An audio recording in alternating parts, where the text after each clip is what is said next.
자, 우리 주님께서 이런 생명나무의 길을 열어주시기 위하여 우리 보고, 우리 쫓겨났잖아요. 벌거벗은 걸 알게 됐잖아요. 그래서 가죽을 입고 이제 쫓겨났잖아요. 쫓겨날 때 어떻게 했어요? 창세기 3장의 24절에 보니까 어떻게 했어요? 하나님이 그 사람을 쫓아내시고 에덴 동산 동쪽에 그룹들과 두루 도는 불칼을 두어 생명나무 길을 지키게 하셨다. 두루 도는 이라는 말이 하파크라고 그랬죠? 하파크라는 말이 무슨 말이라겠어요? 거꾸로 돈다는 얘기예요. 거꾸로 돈다. 그러니까 성경은 다 거꾸로 되어 있다는 얘기예요. 성경은 거꾸로 되어 있습니다. 거꾸로 되어 있으니까 여러분이 읽으면 이해하나? 이해 못하는 게 당연한 거죠. 성경이 거꾸로 되어 있어요. 그래서 이해 못하는 거예요. 땅에서 죽으면 하늘에서는 뭐라 그래, 그 사람을? 예, 살았다 그래요. 땅에서 소경이면요, 하늘에서는 뭐라 그래요? 그 사람 눈 떴다 그래요. 여기 땅에서 눈 떴다 그러면요, 하늘나라에서 뭐라 그래요? 눈 감았다 그래요. 예. 이 땅에서 너 살았다 그러면요, 자기 살았다 그러면 하늘나라에서는 뭐라 그 사람을? 너 죽었다 그래요.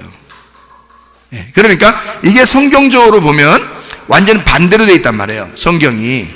예. 그러니까 죽었다 그러면 살았다 그러고 살았다 그러면 죽여버린단 말이에요, 하나님이. 그러니까 이게 완전 반대니까, 성경이. 그러니까 그걸 뭐라 그러면 말씀이 거꾸로 돌아가고 있다는 얘기야. 그걸 선악과라 그러는 거예요. 그러니까 선악과로 살면 우리는 늘 말씀을 거꾸로 보는 거예요. 자기만 옳다는 거야, 자기만 옳다고. 그러니까 성경을 통해서 볼 때 사람들이 다른 사람들을 막 정복하고 죽이고 전쟁하고 하는 게 뭐냐면 성경을 보고 자기들은 그렇게 하는 거예요. 자기들 옳다고 생각해서. 근데 하나님은요, 우리에게 평화를 주기를 원하시고 생명을 주기를 원하셔요. 서로 하나가 되기를 원하십니다. 서로 사랑하게 하기를 원하십니다. 용서하고 사랑하고 덮어주신단 말이에요. 그게 하나님의 마음이거든요. 그게 생명나무라고요. 그러니까 선악과는 거꾸로 돌아갔었기 때문에 하늘나라에서 볼 때는 거꾸로 돌아가는데 이 땅에서 볼 때는 그게 옳은 거예요. 근데 생명나무는 뭐냐면 땅에서 볼 때는 영 거꾸로 돌아가는 것 같은데 하늘나라에서 볼 때는 옳게 돌아가는 거란 말이에요, 이 말씀이. 그러니까 말씀을 거꾸로 돌려놓으니까 사람들이 거꾸로 돌아가고 있으니까 이 말씀이 이해가 안 돼. 근데 이 말씀을 다시 생명나무 되신 예수님의 그 길을 딱 가서 그 길을 가보니까 이 성경이 거꾸로 된 게 아니라 올바로 돼 있더란 얘기야. 그 올바로 보이더란 얘기예요. 그래서 이거를 깨닫게 된 거야.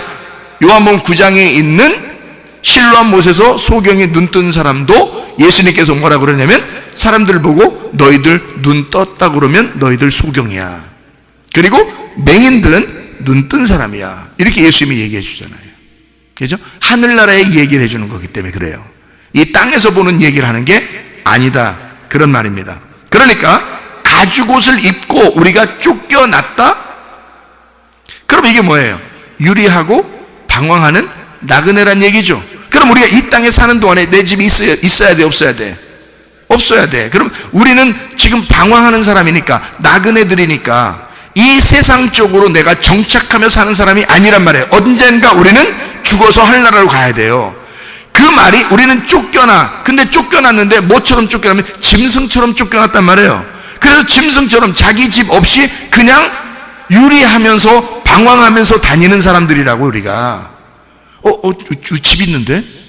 우리 집 2개 있는데? 그런 얘기가 아니라고. 이게 성경에서는 영적으로 보는 얘기란 말이에요. 영적으로는 네가 이 땅에 네 집이 있는 게 아니고 영적으로 보면 나그네라는 거죠. 하늘나라에 집이 있는 이 땅은 나그네로 잠깐 텐트 치고 사는 거란 말이에요. 그리고 하늘나라로 다시 집에 올라가는 거죠. 그러니까 나그네로서 네가 유리하며 방황하는 자들에게, 외롭고 쓸쓸한 고독한 자들에게 예수님이 찾아오시는 거예요. 여러분 보세요. 삭개오가 외로웠을까, 안 외로웠을까? 외로웠지 뭘. 틀림없어. 왜? 예수님 찾아왔다면 외로운 거라니까. 예수님이 여러분 찾아오시면 여러분 어떤 사람입니까? 외롭고 고독한 사람이요. 무슨 말인지 알겠어요? 예, 사마리아 여자도 외롭고 고독한 사람이요. 예수님 찾아오면 무조건 외롭고 쓸쓸하고 고독한 사람이요.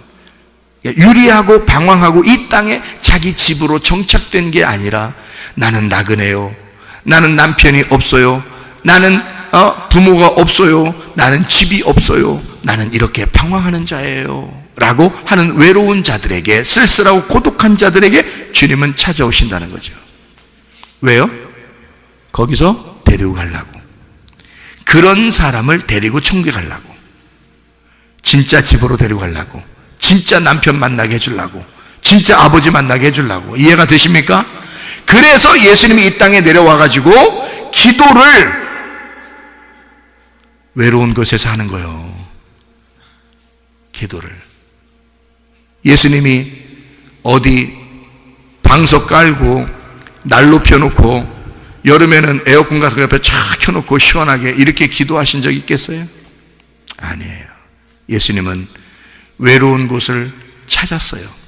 고독하고 쓸쓸한 곳을 찾았어요. 거기에서 기도하시는 거야. 왜?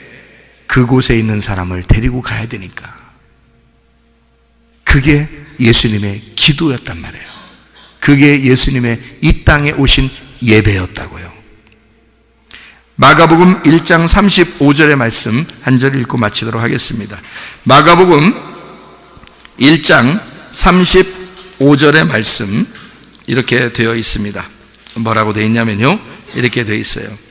새벽 아직도 밝기 전에 예수께서 일어나 나가 한적한 곳으로 가사 거기서 기도하시더니, 그 한적한 곳, 한적한이란 말이요, 무슨 단어냐면 에레모스라는 단어입니다. 에레모스라는 이 단어는 버려진, 고독한 이란 단어입니다. 버려진 곳에서, 고독한 곳에서, 이게 예수님은 기도하셨다 그런 말이거든요. 버려지고 고독한 곳, 예수님이 교통하는 곳, 기도하는 곳, 한적한 곳. 여러분, 이 교회가 여러분에게 한적한 곳이 되셔야 합니다. 이곳이 고독하고 외롭고 쓸쓸한 장소가 되셔야 합니다. 그 말은 홀로 있다는 것을 얘기하는 거예요. 우리가 주님 만날 때는 다 홀로 만납니다. 옆에 사람 같이 손잡고 만나는 거 아니에요. 주님 만날 때는 다 각자 만납니다. 홀로 외로운 가운데 아무도, 옆에 있는 사람도, 남편도, 아내도, 자녀도, 부모도, 친구도, 성도도, 아무도 자기 옆에 있는 사람도 자기를 이해할 수 없어요. 자기를 다 알아줄 수 없단 말이에요. 자기 혼자만 있는 것 같은 그 시간에 주님은 찾아오신다고요. 그 장소에 찾아오셔. 왜? 예수님은 거기서 기도해야 하니까.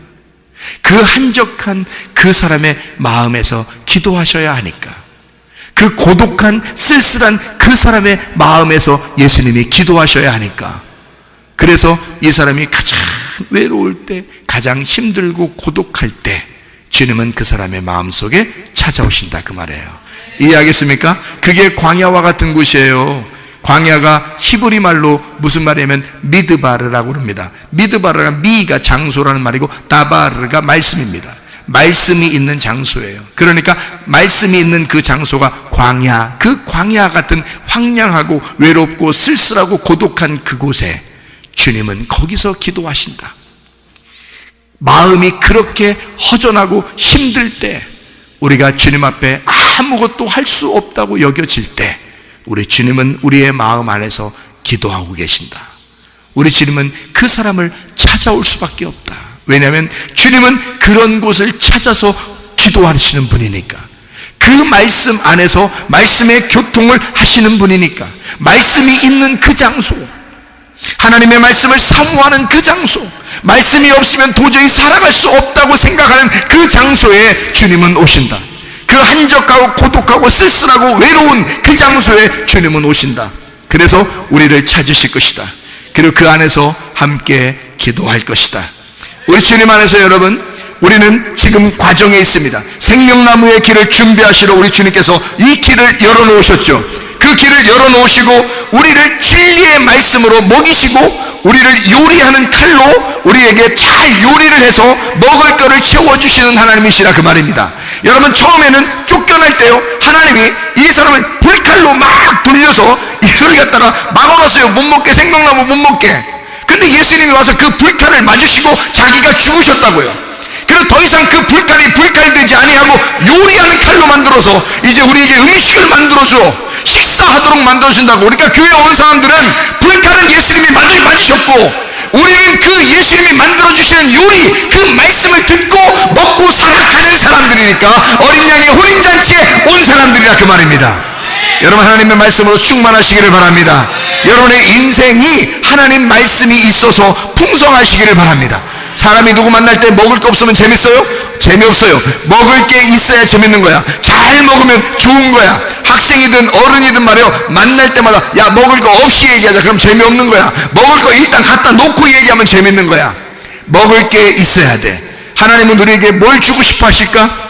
자기를 먹으라는 거요, 나를 먹으라는 거요, 예수 그리스도가 자기를 먹으라는 거요, 생명의 떡 대신 예수가 자기를 먹으라는 거요. 너 하나님의 말씀을 통해서 나를 먹어라, 나를 발견해라, 나를 이해해라. 나는 너와 함께 할 테니까. 이렇게 입만 되신 하나님이 여러분과 함께 하시기를 바랍니다. 우리 하나님 아버지 사랑과 은혜를 감사합니다. 하나님, 우리가 허전하고 연약하고 외롭고 고독하고 쓸쓸할 때 우리 주님은 우리를 미리 아시고 찾으셔서 우리와 함께 하시고 우리 안에서 기도하시기를 원하시는 우리 주님이신 줄 믿습니다. 하나님 아버지, 우리가 그 주님과 동행하다가 주님 만나게 도와 주시옵소서. 예수 그리스도 존귀하신 이름 받들어 기도 올리옵나이다. 아멘.